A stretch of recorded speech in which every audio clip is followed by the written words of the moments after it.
What up? What up? What up? It's your boy Jeremy Flanagan. We back on Jeremy Sports Network. Man, we got a great topic to talk about on today.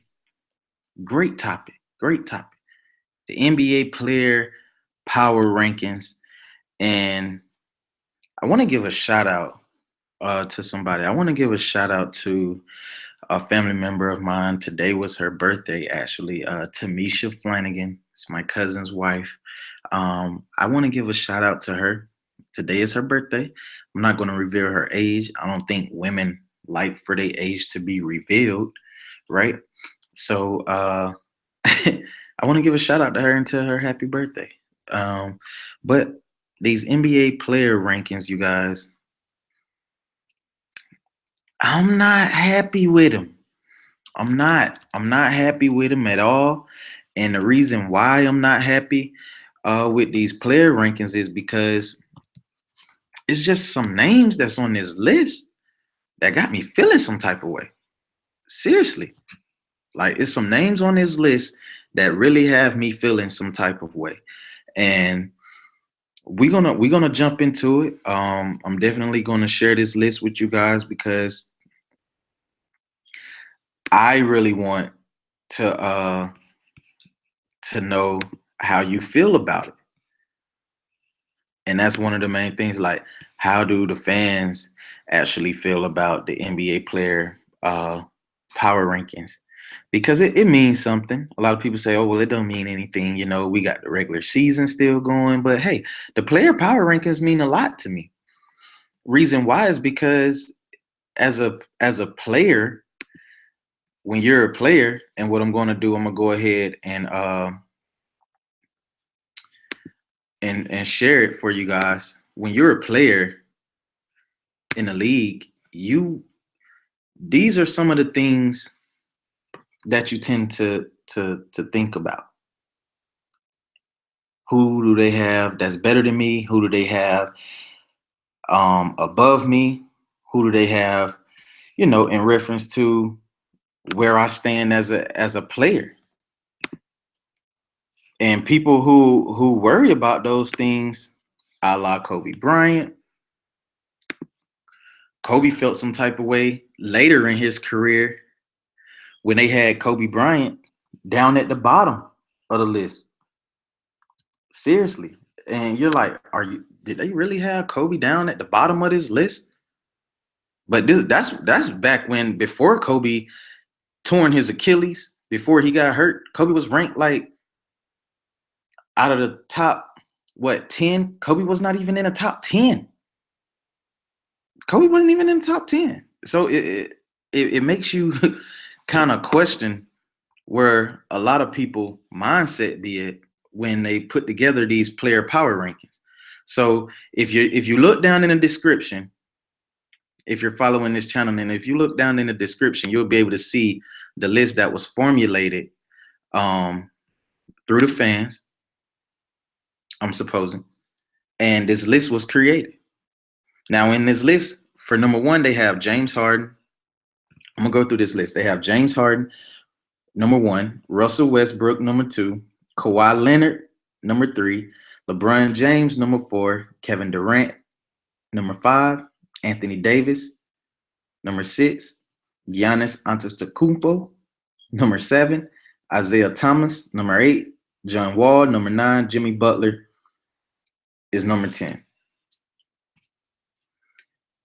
So everybody's wondering, well, Jeremy, how you feel about this list? You really want to know how I feel about this list? I honestly feel like this list is BS. Reason why I say is BS is only because, now I'm not sitting here knocking any of the players that's on this list, but this is for this particular season. I'm guessing this is for this particular season. And with James Harden ranked number one, are you kidding me? James Harden ranked number one above LeBron James? Are you kidding me? I mean, don't get me wrong.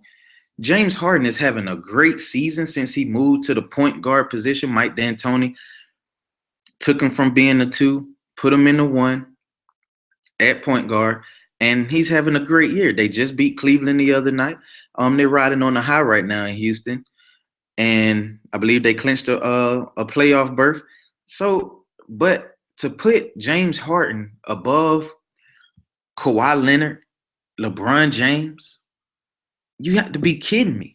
Now, the Russell Westbrook, that's you can argue that, you know, you can argue James Harden, Russell Westbrook. A lot of people will have Russell Westbrook because of the triple doubles, but to me, that really don't serve a purpose at all.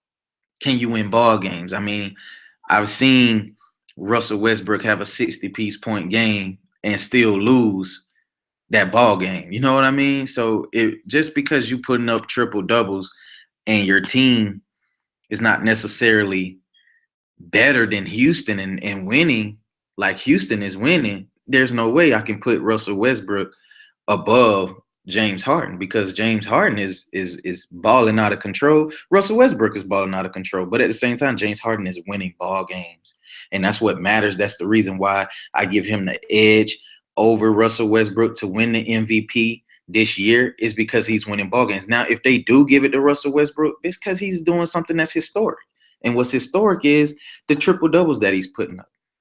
But I thought last time I checked that if you want to win, if you're an MVP, that means your team is winning. Your team have won more games than others that are out there. And at the same time, your team is in great playoff contention. I don't see that in Oklahoma. I don't see Oklahoma. Nobody sees Oklahoma making it to the Western Conference Finals like they were last year when they had Kevin Durant on their squad. Now it's Russell Westbrook and the rejects, basically. Ernest Cantor, whatever you want to call him, you have him. I mean, who else is on that roster? Seriously, that poses a threat to any other team that's in the West? Nobody. So when you continue down this list, you got, like I said, James Harden, Russell Westbrook, Kawhi Leonard, ranked third. Are you serious? To me, if I rearrange this list, Kawhi Leonard right now will probably be a slight under LeBron James. And the reason why I say under LeBron is because LeBron is the best player in the world, hands down. Since Kobe retired, I'm a huge Kobe fan. LeBron James right now is the best player in the world. And you can't sit there and put a James Harden, Russell Westbrook above him. Like, that is just total disrespect to a man who's been to the finals 6 straight times in his career, done won 3 out of 4. I mean, no, 3 out of 7. So what is more that LeBron have to do in order for him to receive the credit that he deserves? A lot of people not giving LeBron credit. They feel like LeBron's a crybaby. They feel like LeBron wants everything his way. But at the same time, I mean, if you look at it, what did LeBron really get out of that rant that he did before the All-Star break? What did he get out of that? Darren Williams, old Darren Williams, and you get Andrew Bogut, who got hurt on the first couple of plays in the on his return. So you want to sit here and say, oh, well, LeBron gets everything his way. Yeah, he may have the highest payroll in basketball right now for his squad. Absolutely. Why not? It's Cleveland. LeBron got everybody there who he wants there, who's going to listen to LeBron, who's going to play the game the way LeBron wants the game to be played. And that's what a lot of people are failing to realize. LeBron don't care about the big time names. He just want people who are going to come in, do what they're supposed to do, and at the same time, he's going to help make them better. You can't sit here and tell me LeBron don't make everybody better that's on his team. That's most valuable.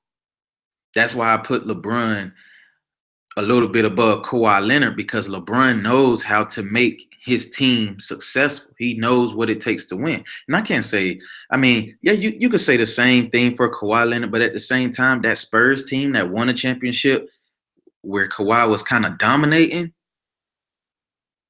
if you take away Now, just bear with me. If you take away Tony Parker, you take away Manu Ginobili, you take away Tim Duncan, you take away all of them during that particular time, do you still believe that Spurs team would have beaten that Miami Heat squad? And this was a Miami Heat squad that was dealing with injuries, serious injuries. Wade not playing that often. You had LeBron James carrying the load all year long. I mean, LeBron carried that load all year long for Miami, and that was one of the main reasons why he left Miami, was because he felt as though he had to do it all himself. Wade on his last legs. But we've seen a resurgence in Dwayne Wade's career since he went to Chicago.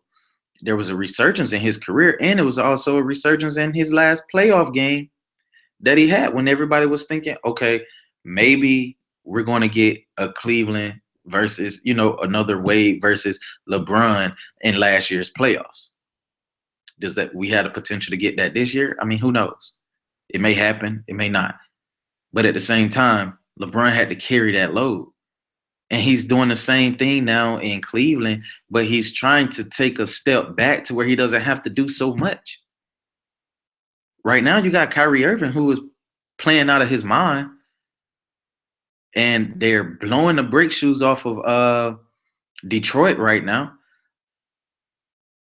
LeBron James, to me, like I said, he's the best player in the game. So I would put LeBron number one, Kawhi Leonard number two, and then now we're finna figure out, okay, well, who do we put at number three, right? But here on this list, they got Kawhi Leonard number three, followed by LeBron James, Kevin Durant. Now, KD is going to be my number three. It's like a 2B, 2A between like a Kawhi and Kevin Durant for me.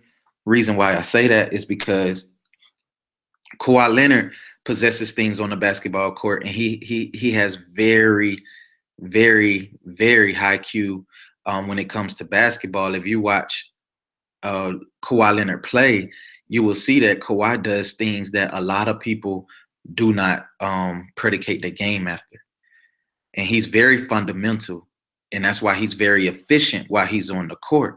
And that's one thing you have to appreciate from Greg Popovich, is the fact that he pushes the small things in order to make you a really great player. And it separates good players from great players. And right now, Kawhi Leonard is on the verge of being a great player because he makes sure he take care of the small things. And when I say he take care of the small things, meaning when he do play basketball, when he do play and he's dribbling the ball down the court and he has a defender against him, if you go back, you'll see, go back to the game where just the other night when they was playing Golden State, when a defender is on Kawhi Leonard, if you don't have your dig hand in the protecting the basketball, and you're not using, and you're using your other hand in the passing lane to make sure you be able to stop. If he passed the ball this way, you'll be able to stop him passing the ball. Or if he's opening himself up, you'll be able to use your dig hand in order to make the steal. Well, when players guard Kawhi Leonard, they don't play defense like that. You're taught to play defense. Well, I can't really pretty much stand up, but you're taught to play defense to the point where you have your dig hand, for steals, and you have your other hand to help your left hand pretty much, because a lot of players are right-handed in the NBA. You have your left hand that can help protect the shot, right? You'll keep them from getting a shot off. But a lot of people don't guard Kawhi Leonard like that. What they do is they play off of him. And what he do, if he see you playing off of him, he's going to drive the basketball, pull up.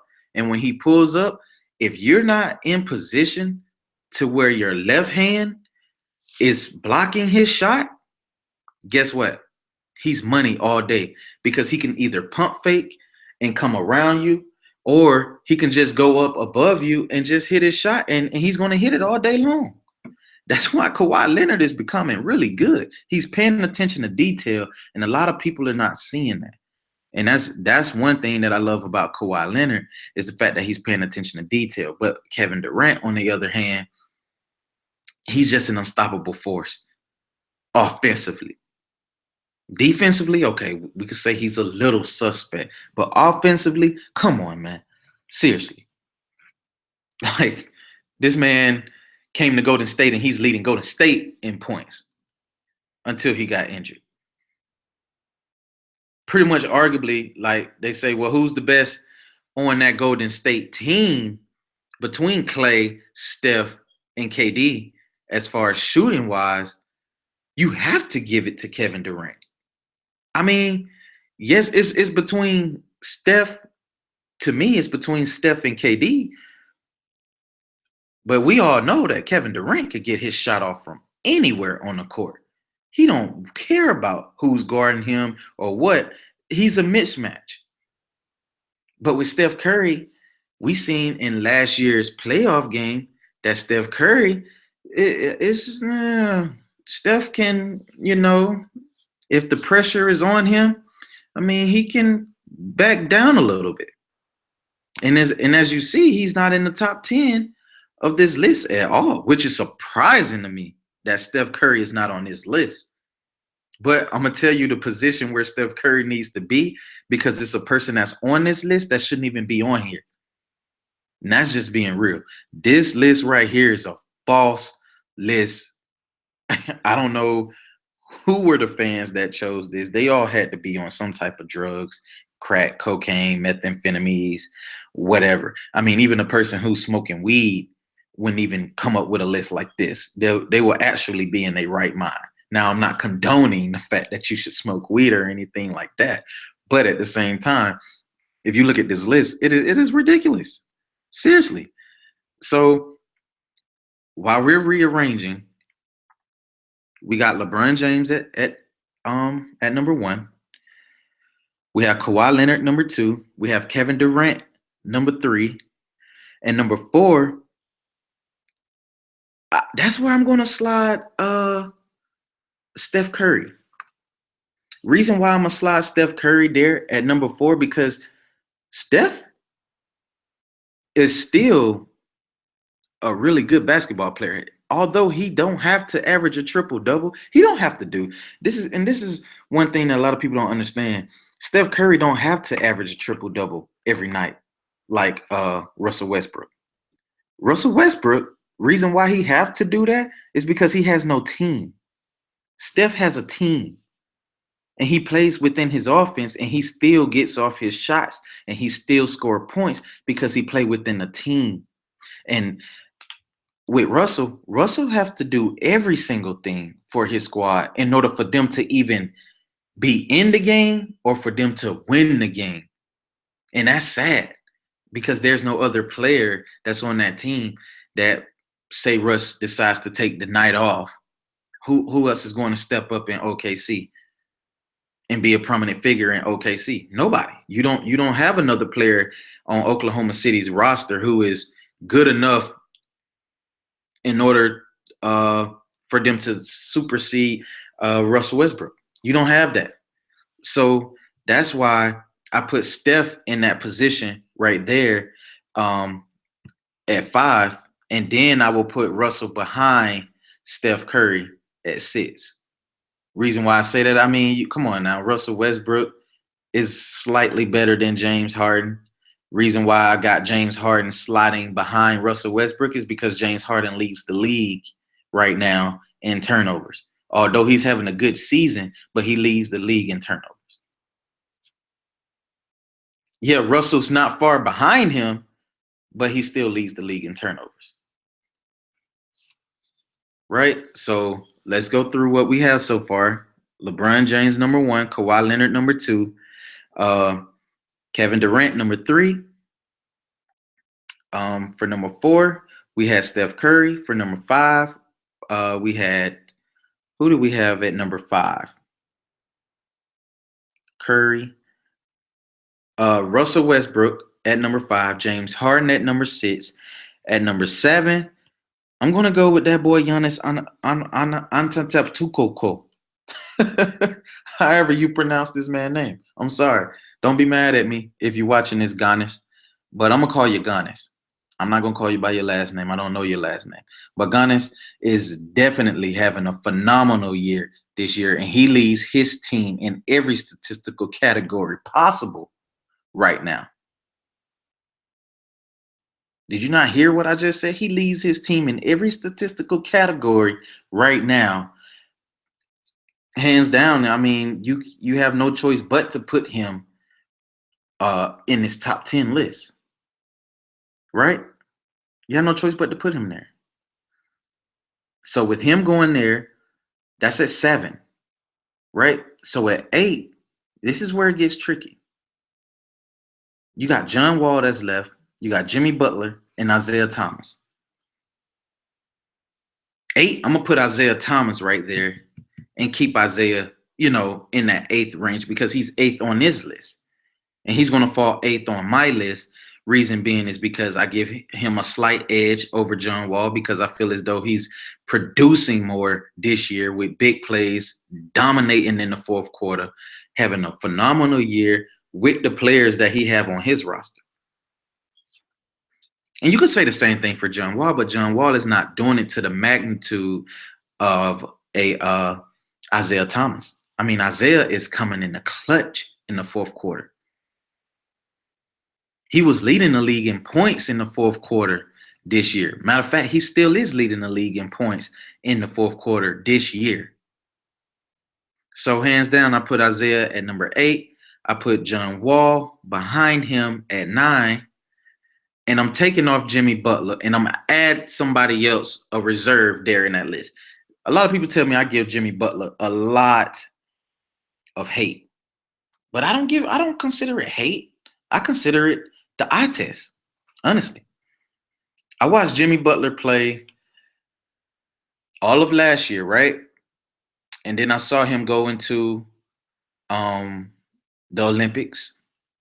And when I watched him in the Olympics, I was like, you know what? He can't even gel with the best of the best on the court. He couldn't gel with him.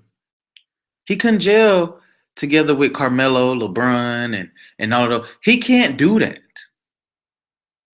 Well, LeBron wasn't even there.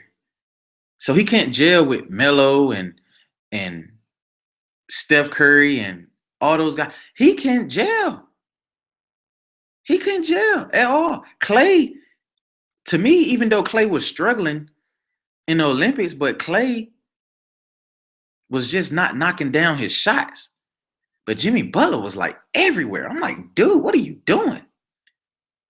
It was times where they had to pull Jimmy Butler off the court, like, hey, dude, like, bro, you sit down, okay, and we will, figure out who's gonna go in next. And they probably put like DeMar DeRozan or something in the game or whatnot because Jimmy Butler was just like all over the place. And to me, I mean, I don't give Jimmy Butler like no type of credit whatsoever when it comes to anything in basketball. I just don't like him. He's a good guy. Don't get me wrong. He's a good guy, but I just don't like him. And especially not at the 10th on his list. No. You have guys that are way better that should be on this list besides Jimmy Butler. And then you ask the question, well, Jimmy, who should be on that list? Boogie Cousins. Honestly, why not? This is one of his best years by far in points and rebounds and assists. Coming from a big man. And he was just traded to New Orleans. Sacramento, what were you doing? So right now, you could either put DeMarcus Cousins there at 10 or Anthony Davis. Me, I'm going to give it more so to DeMarcus Cousins because of the tenure, because of not only that, but he has a resume. And he's playing good basketball. It's not like he's just doing it based upon what he used to be or anything like that. He's having a phenomenal year this year. Although it's quiet because he just now went to New Orleans, but he's having a phenomenal year this year. Hands down, Boogie Cousins will make my top 10. So we go through the top 10 again. And like I said, I had this list. If you look in the description, you would have seen that the fans put together this list and it was James Harden, Russell Westbrook, Kawhi Leonard, LeBron James, Kevin Durant, Anthony Davis, Giannis Antetokounmpo, can't even get his name right for nothing, Isaiah Thomas, John Wall, and Jimmy Butler. Right? This is my list. I switched all that up. Right? I had LeBron James, Kawhi Leonard, Kevin Durant, Steph Curry. Steph is not even on that list. Steph Curry, Russell Westbrook, James Harden, Isaiah Thomas, John Wall, and Boogie Cousins. That should be the top 10 right now in the power rankings in the NBA. That should definitely be the top 10. Not this list right here. This list right here is I mean, I don't even understand it. How do you not have an MVP of the NBA on that list in Steph Curry? It's ridiculous. You can argue the fact that Klay is not on the list. You could argue that. You could argue the fact that Paul George is not on the list. You can argue that. Carmelo Anthony's not on the list. You can argue that. It's a lot of names that you can make an argument for. But at the same time, with these names, I don't know how in the world Jimmy Butler made this list. Like, this is ridiculous. It's ridiculous. They need an APB put out on them, whoever created this list, seriously. But you guys have it. That's my NBA rant for tonight with the NBA players rankings, power rankings at that. And I will put in the description my top 10 for the NBA players ranking. But the list that's in the description is a fan-made list. It has nothing to do with me. I did not create that list. But like I said, if you were tuning into the broadcast, you will hear my top 10 power rankings for the players right now in the league. So I need you guys to tune in on tomorrow. We will be covering boxing on tomorrow. We wasn't able to cover boxing today. We had a rest today on boxing, but we will be covering boxing tomorrow, doing film study reviews on Gennady Golovkin versus Daniel Jacobs. We're going to do the Golovkin versus Kell Brook fight. We're going to do the Jacobs versus the Ishe Smith fight. And there's also another fight that Daniel Jacobs had lost. We're going to add that fight in there to see